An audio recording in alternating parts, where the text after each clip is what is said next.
Salut Didier. Oui, bonjour. Comment ça va Didier? Bah écoute, j'ai failli ne pas arriver à l'heure, hein. J'étais super à la bourre. Mais j'aurais eu trop les boules de rater ça, une rencontre avec Monsieur Estrosi. C'est trop génial. J'en rêvais depuis tellement longtemps. Alors du coup, j'ai filé à Villacoublay, j'ai loué un Falcon privé. Voilà. J'ai mis la facture au nom de la mairie de Nice. Hein. Vous m'en voudrez pas, Monsieur Estrosi. C'est un peu cher pour moi. Vous savez, à Paris Première, on a des cachets Avec les indexés. Niçois qui vous en voudront.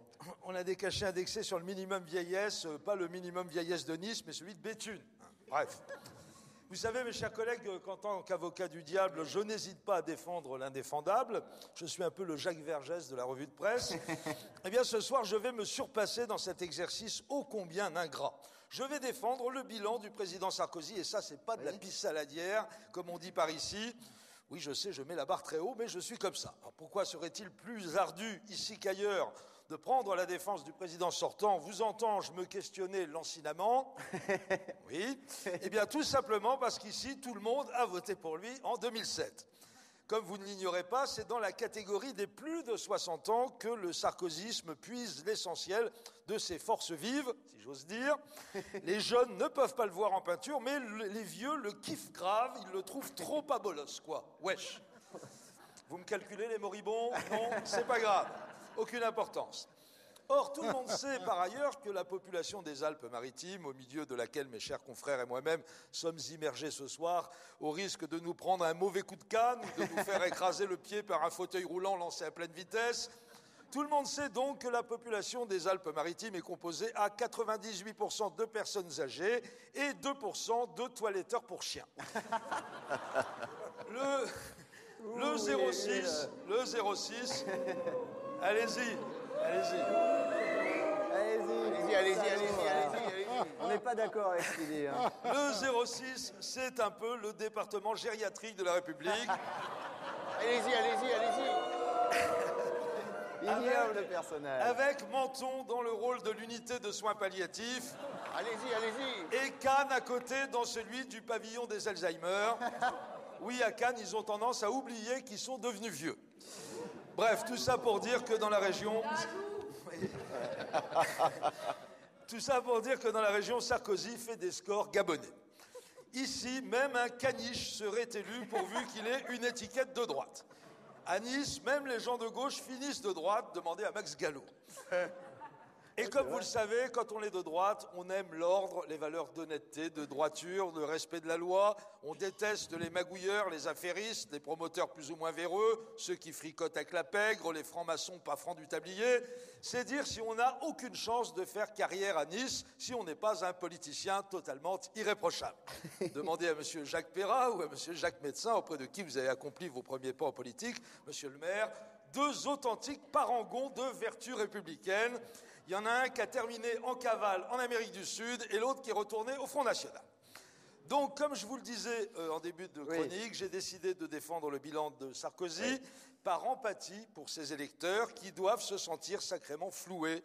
Je me mets à leur place, je serai de droite, je ressentirai comme une méchante dilatation au niveau des amygdales. Notre nation va perdre son triple A au prochain conseil de discipline du business international. Ça ne fait plus un pli.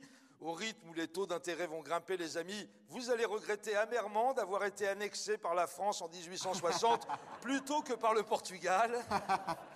Cela dit, tout n'est pas perdu. Vous pouvez peut-être demander votre attachement à Monaco. Hein, si vous voulez, M. Estrosi, je vous présente à Stéphane Bern. C'est un copain, il pourra peut-être vous arranger le coup.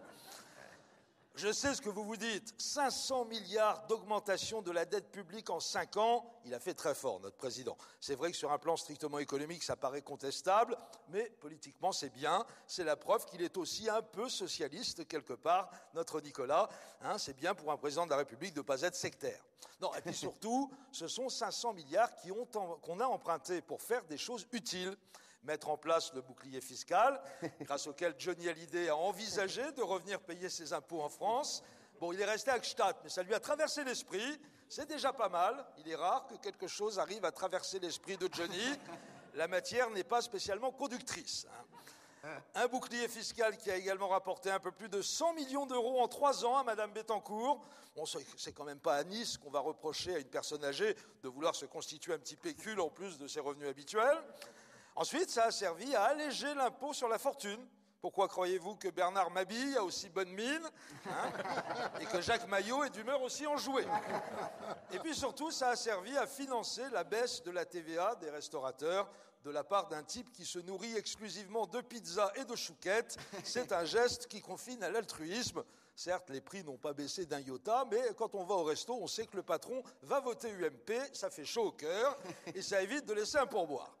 De toute façon, comme il l'a très bien expliqué l'autre soir à la télé, si le président de la République s'est trouvé dans l'obligation d'emprunter 500 milliards en 5 ans en notre nom, ce n'est pas à cause de sa conception un peu spéciale de la redistribution, c'est à cause des 35 heures de Martine Aubry en 1997 et de la retraite à 60 ans de Mitterrand en 80.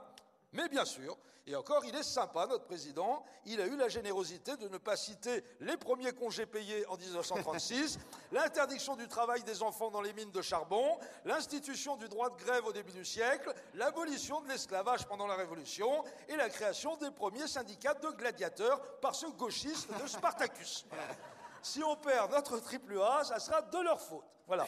Je pense que ma plaidoirie en faveur du bilan de M. Sarkozy aura été efficace et que vous allez lui pardonner. Oui, j'allais oublier, souvenez-vous également que c'est lui qui a viré Christian Estrosi du ministère de l'Industrie à la demande de Mme Lagarde. C'est gentil de sa part, comme ça, vous l'avez que pour vous, bande de vénards. Vive les portes.